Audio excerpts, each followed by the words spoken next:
Mais avec Luc, on va plutôt parler de Formule 1, la quatrième épreuve de la saison qui a eu lieu la fin de semaine dernière à Barcelone. Luc, as-tu été déçu? Est-ce que tu as été content de voir Lewis Hamilton rattraper Max Verstappen?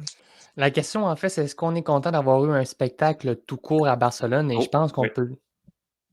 Oui, oui, ça fonctionne? ça fonctionne. OK, parfait. Donc, c'est bon. Ce que je mentionnais, oui, Eloi, c'est que vraiment, à Barcelone, c'est rare qu'on peut avoir un spectacle. Et on en a eu un spectacle cette fin de semaine et c'est la bonne nouvelle. Euh, Comme tu le mentionnais, effectivement, Lewis Hamilton qui a rattrapé Max Verstappen avec une stratégie au plus de 2 arrêts comparativement à deux, mais avec différents types de pneus au niveau de chez Red Bull. Donc, pour le spectacle qui a été offert, que ce soit à l'avant du peloton, comme c'est le cas depuis le début de la campagne, c'est extrêmement relevé entre Max Verstappen et Lewis Hamilton. De voir également qu'en milieu de peloton, on s'est largement battu. Je pense notamment à Fernando Alonso qui a tout simplement fait une course plus que respectable là, avant que ses pneus de gomme médium le lâchent littéralement avec 5 tours de piste à compléter, d'être dans une lutte avec Kimi Raikkonen, Lance Stroll, Pierre Gasly. Il y avait vraiment une congestion pour les deux dernières positions qui donne des points au classement, au championnat des pilotes. Donc oui, pour répondre à la question, très satisfait du spectacle, ça, il n'y a aucun doute là-dessus. La grosse question maintenant, c'est est-ce que Red Bull va être en mesure de trouver une façon de pouvoir battre Mercedes plusieurs fois et ça de manière consécutive? C'est vraiment le gros point d'interrogation chez Red Bull parce que depuis le début de la saison, on a été sur différents types de tracés. Bahreïn, on a été également à Imola, un circuit qui est extrêmement rapide. Aussi au Portugal, à Barcelone. Et ce qui est intéressant dans les deux dernières épreuves, et je pense que tu vas être d'accord là-dessus, Eloa, c'est qu'on s'est peut-être rendu compte que la Red Bull a l'avantage d'avoir un appui aérodynamique tellement concentré, tellement une bonne tenue de route naturellement, qu'aussitôt qu'il y a la moindre turbulence ou le moindre vent qui vient de travers dans la voiture, et c'était le cas à Portimao, on sent que cette monoplace-là ne répond pas lorsqu'il y a du vent. Certainement. Puis j'ai comme l'impression que la gestion des pneus aussi, est-ce que c'est le pilote qui est meilleur? Est-ce que c'est Hamilton qui est meilleur? Je ne sais pas. Mais la voiture Mercedes, en tout cas, semble un peu plus à l'aise pour les longs relais. Puis du côté de Red Bull, on a fait 2 arrêts à Barcelone, mais le deuxième arrêt, c'était seulement pour avoir le meilleur tour à la fin, là, on s'entend. Mais donc, là, Hamilton contre Verstappen, ça va être un duel vraisemblablement qui va durer toute la saison. Est-ce que tu penses que Verstappen peut amener ça peut-être jusqu'au dernier Grand Prix, même parce qu'on n'a pas vu ça, on n'a pas vu ça souvent avec Lewis Hamilton et Mercedes dans les dernières saisons. Je pense vraiment que la tranche européenne va être vraiment très intéressante à observer. C'est là qu'on va probablement se rendre compte si Red Bull est vraiment dans le coup. Aussi, on va être vraiment il va manquer cette petite coche-là pour aller chercher Mercedes. Parce que je ne pense pas qu'à Bakou, Red Bull va être nécessairement avantagé. Vous avez une extrêmement longue ligne droite qui finit plus de finir à Bakou. Oui. Monaco, peut-être là qu'on va être en mesure d'avoir un léger avantage sur la Mercedes, étant donné que le tracé est tellement étroit. Ça va être vraiment dans la portion européenne qu'on va être en mesure de déterminer si oui ou non Red Bull va être capable de tenir Lewis Hamilton jusqu'à la toute fin.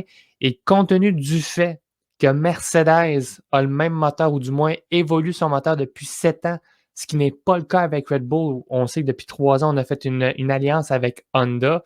Je pense que c'est peut-être là que ça va peut-être venir se jouer pour voir peut-être Red Bull forcer Mercedes à travailler jusqu'à la dernière épreuve de la saison. Tout à fait. Ben, j'ai bien hâte de voir ça. Puis sinon, derrière les deux écuries de pointe, ben, il y a une belle lutte qui se dessine aussi pour la troisième place chez les constructeurs. Je pense que nos amis italiens qui nous écoutent en ce moment, ou partisans de la Scuderia, doivent crier aux anges en ce moment parce que c'est rassurant d'avoir Charles Leclerc et Carlos Sainz tellement faire un excellent travail et surtout de voir que le travail de Mathias Binotto durant la dernière saison va avoir porté fruit. On a très bien travaillé sur la voiture au niveau de la Scuderia. Alors vraiment, ça donne une belle lutte entre deux anciennes écuries. Important de rappeler que McLaren est là depuis au moins 30 ans minimum.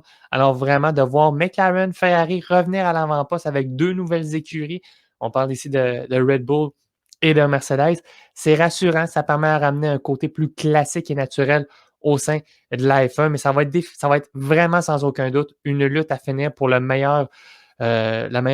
troisième meilleure équipe du plateau.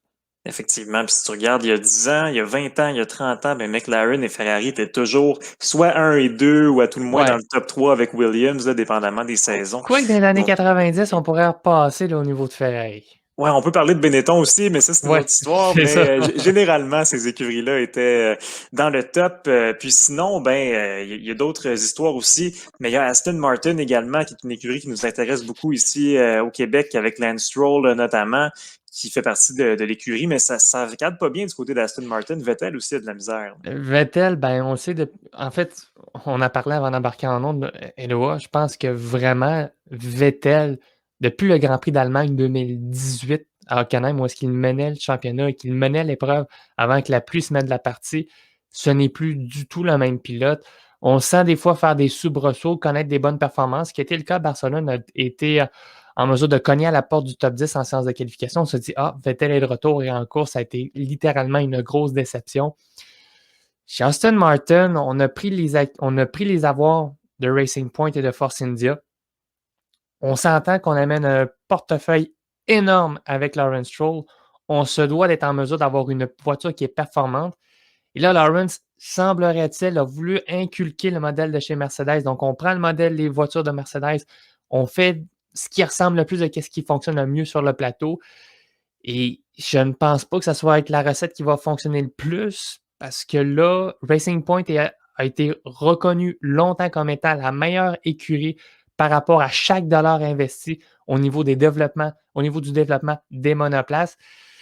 J'ai comme l'impression que je pense que Lawrence Stroll fait peut-être une petite erreur là, en ne faisant pas confiance entièrement à l'équipe d'ingénierie d'aérodynamique de Aston Martin / Racing Point.